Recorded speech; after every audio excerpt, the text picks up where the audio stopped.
The moment her Uber disappeared down the driveway, a strange heaviness settled in my chest.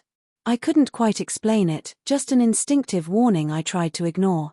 Laura had been buzzing for weeks about this so-called girls' getaway to Miami, brushing off my teasing doubts with a playful kiss and a laugh. "Relax," she'd insisted. "It's just us girls. Shopping, cocktails, the usual." I wanted to believe her.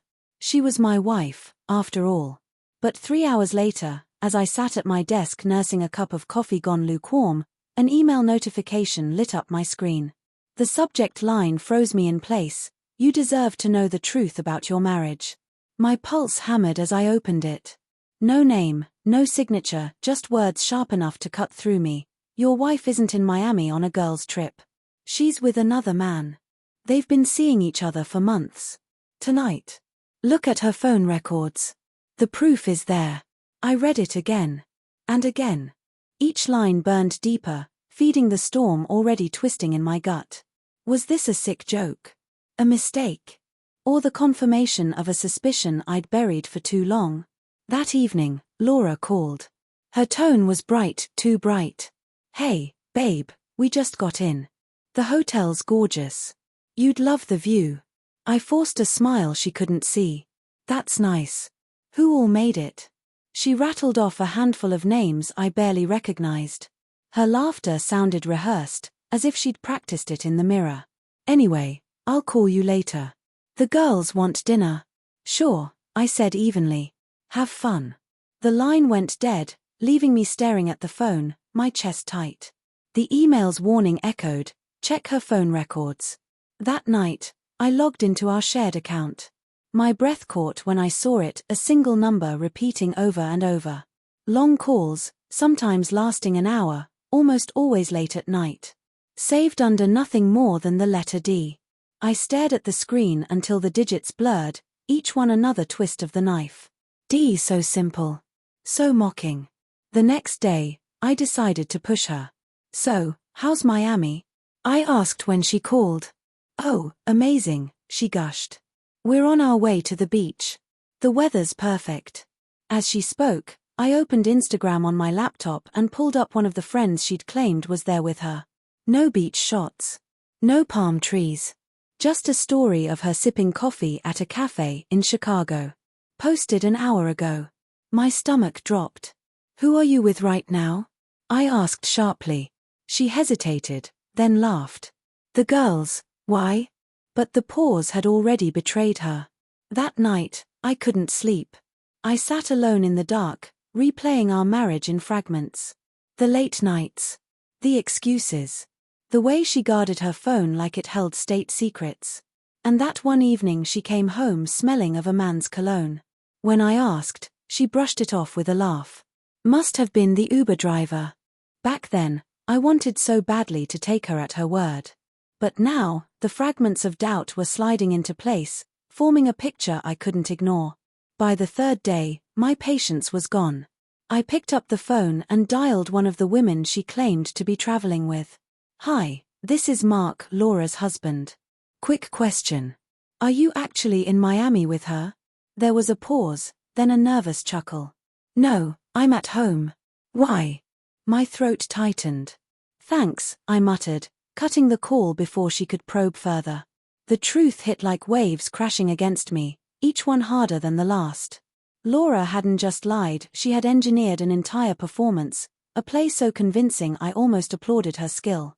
On the fourth day, a text came through, a picture of the ocean, captioned, "Wish you were here, Red Art."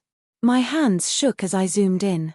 Along the edge of the frame, poorly cropped, was part of a man's arm. Not a friend. Not a girl. A man. When she finally returned, suitcase rolling behind her, she greeted me with a sunny smile as though nothing was wrong. "Hi, love," she said, wrapping her arms around me. I stood rigid. Her smile faltered. "What's wrong?"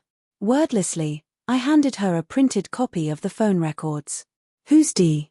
Her face drained of all color. For once, she had no script. She stammered. "It's not what you think." "Don't insult me," I cut her off, my voice unsteady. "I know you weren't in Miami. I know about him." She collapsed onto the couch, head buried in her hands. Mark, I didn't mean for it to happen. A bitter laugh escaped me. You didn't mean to betray me? To lie day after day? To sneak behind my back? Her tears flowed quickly, but they meant nothing. I had already cried enough for both of us. Finally, I asked the one question that mattered. My voice trembled as I whispered, "Do you love him?" She looked up, eyes glistening. The pause before her reply stretched into eternity. I don't know. That was the blade that cut deepest. Not the affair, not the lies, but her uncertainty. After all our years, she couldn't say no. That night, I locked myself in the guest room. She knocked, once, twice, but I couldn't bring myself to open the door.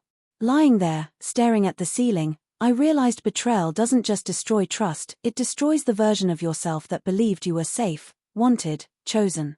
By morning, I had packed a bag. "Where are you going?" she asked, her voice cracking. "Somewhere I don't have to wonder if I matter," I said, brushing past her. Her hand caught my arm. "Mark, please, we can fix this." I turned to her one last time. "You didn't just make a mistake, Laura. You made a choice. You chose him. Now I'm choosing myself." I left without looking back. The days that followed blurred together, quiet rooms, suffocating silence. Friends tried to console me, but their words slid away like rain on glass. At night, I replayed her laughter, her smile, the promises we had whispered in the dark. But every memory was now stained, shadowed by deceit. Weeks later, an envelope arrived, divorce papers, signed by her. No letter. No apology. Just legal ink on cold paper. I sat staring at it for a long time before finally picking up a pen. With a shaky breath, I scrawled my name. It was both the hardest and most liberating act of my life. Her betrayal hadn't just ended a marriage, it shattered the illusion I had clung to. And though my heart ached, somewhere beneath the ruins, a flicker of freedom glowed.